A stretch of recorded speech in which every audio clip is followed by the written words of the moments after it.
and welcome back to the Citizen channel, a very snotty coffee Citizen channel. I've got an awful cold, guys. My apologies. I'll try and get through without too much problem. You may have watched my player rating show. I managed to get through, not too bad. Two or three coughs and splutters, but hey, let's get through this as quick as we can. Welcome to the Talking Point Show. We'll look back at the match report and, of course, the stats and facts on the game. Of Manchester City 5, Copenhagen 0. Champions League Group G, match day 3 on Wednesday the 5th of October. It was an 8 p.m. kickoff, so please join me for that. If you are new to the channel, please push that subscribe button, push the bell notification. Please, it'd be great to join if you can join us on this. I do vlogs, City past, present, and forever. Not just reviews and previews, etc., but lots of information, vlogs, and history stuff. So if you can come on board, if you're not already done so, please, that'd be wonderful to see you. Leave all your comments if you can, and make an old poorly City fan very happy, guys. Give us a thumbs up, it'd be most appreciated. Before we kick on with it, just to mention the latest issue of King of the Kippax is out, issue 290. It's 35th year. Unbelievable. So if you don't subscribe or buy that, a couple of guys still sell it at the ground, I believe. Excuse me. Give Dave and Sue Wallace and the rest of the team at King of the Kippax, all the great writers, some great articles. Give Dave and Sue your support and all the rest of the guys. It's just something City fans, if you like your hard copy of stuff in this day and age of the internet, etc., I think it's just a must. I use it a lot for a lot of my research and stuff, delving back into time as well. It's very wonderful for me, just a wonderful magazine, and that cover is brilliant. Absolutely love the cover. Right, on to the match report, stats and facts. 5 changes from the United game. The team: Ederson, Cancelo, Diaz, his 100th game. Laporte, Gomez, Mahrez, his 200th game. Gundo, Bernardo, Grealish, Alvarez, and Haaland. Yeah, I wrote these teams out and I kept missing Haaland off. I was so convinced he wasn't going to start yesterday. On the bench: Ortega, Carson, Aki, Rodri, KDB, Kanji, Foden, Palmer, Lewis, and Wilson Esbrand. And the ref, of course, was Lithuanian, as the other guys were. I think the guys at Europe's equivalent of Stockley Park were German, but obviously he did all right. It wasn't a tough game to ref, I don't think, last night. Donatas Rumzas was the referee from Lithuania last night. Right, match report. Get through this. 7 minutes, 1-0. 1-0, yeah. Did we have any real big chances before that? Possibly not. That I can remember. As I say, no watch back on this, guys. I've just got to cast my memory back as well. 7 minutes, 1-0 Haaland. It's on from a cross from Cancelo that took 2 tiny deflections, I think, from defenders and fell perfectly for Haaland to just hook it in. Goalie, no chance, although he did have a good game, didn't he? He'll get a few mentions today, I think, anyway. 12 minutes, Grealish feeds Bernardo, who rattles a post. Yeah, I mean, he perhaps could have got it across a little bit, but he did okay. He was unlucky just to hit the post. 16 minutes, Haaland rises once again like the proverbial salmon, but this time it's easy for the keeper. I think he has it straight at him, basically. Haaland, Gundo, Mahrez, Grealish, Alvarez, all denied by that blue mask superhero keeper. Yeah, I thought it was a bit early for Halloween, mate, but Grabero or whatever, he grabbed everything. He wasn't fisting stuff out or catching it, that's for sure.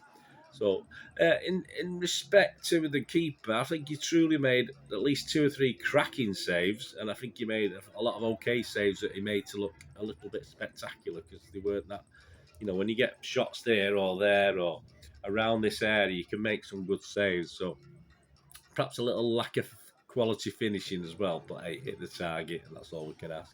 I'm being a bit cruel on the keeper there. He had a good game. 32 minutes, me and keepers. I always try and, obviously, being a keeper later in my rubbishy career. I always like to have a go at the keepers. 32 minutes, it was 2-0 from a corner. It's headed clear, but Cancelo volleyed shot from 20 yards is too hot for this super keeper. He couldn't hold that one, and Haaland's just up there to gobble up the rebound. 39 minutes, 3-0, an own goal as the Irish international Ricochet was on the pitch. He's involved after a Gomez effort hits 2 defenders before beating the keeper. 43 minutes, Bernardo can't keep his chip down with a frustrated Haaland, far from happy, waiting in the middle. Yeah, he gets a great chance. A bit high for him, and he tried to dink it over, but just too high. If it had been Haaland, he would have probably got to it easy with his long legs. But yeah, Haaland wasn't exactly happy with Bernardo that one. Half-time, 3-0. Set into the second half. Haaland's apparently fine. A lot of rumours out there he was injured. Even Ian Cheeseman, I think, mentioned ligament. I saw him quoted. My apologies if he didn't, but I even saw him quoted that there was a ligaments problem. It doesn't look good. I don't know. This scaremongering. I'm not too sure, but he looked okay. But he might be right. 46 minutes, Palmer replaced Haaland. 51 minutes, the keeper palms away a Palmer curling effort. Yeah, but Palmer just slotted in nicely, didn't he? Not perhaps in the Haaland role, but just slotted it in. 54 minutes. From a short corner, the ball is floated across far too high, but needlessly, Laporte is held in the box and it's a penalty, a stonewall penalty. 55 minutes, of course. Mahrez is on the pitch. Gundogan's on the pitch, yeah? Mahrez obviously steps up as he has been doing. I think he's our nominated penalty taker.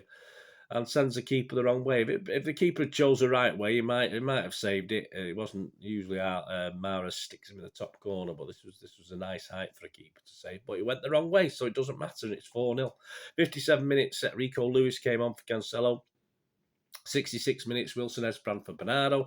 71 minutes, Alvarez smacks the post after a Grealish through ball. 74 minutes, Rico Lewis blocks a Copenhagen's first shot on goal. Yeah, Rico Lewis got a little touch to it to block the shot out for a corner. And then from the resulting corner on 75 minutes, we were well beaten in the air. I've not seen it played back, so I just remember a header. It looked as though it was going in the far corner and just went wide of the post, but City, we had no chance with that one. That could have been a consolation goal for Copenhagen. 76 minutes, we go straight up the other end and make it 5-0. Excellent work by Grealish, who sort of just fancied his chances, didn't he? He went from provider to sort of trying to get his own goal, back to provider, etc. all night. And on 76 minutes, excellent work, taking men on, beating men. Found Mahrez, who's cross. Just simple, no messing about from Mahrez. Simple goal for Alvarez from just inside the 6-yard box to make it 5-0. And it's great to see Alvarez on the score sheet. Grealish, so determined, finds another couple of efforts going wide or saved. 91 minutes, the game ends with another blast from Gomez. I think it's probably his third long-range shot on the night. Saved well again by Grabar, although, as I said, perhaps a bit more spectacular than it needed to be. And the ref has seen enough and blows for full time. Yes, don't agree with injury time in Europe, do they? Very odd. Score 5 goals, you don't get a minute's injury time. Strange.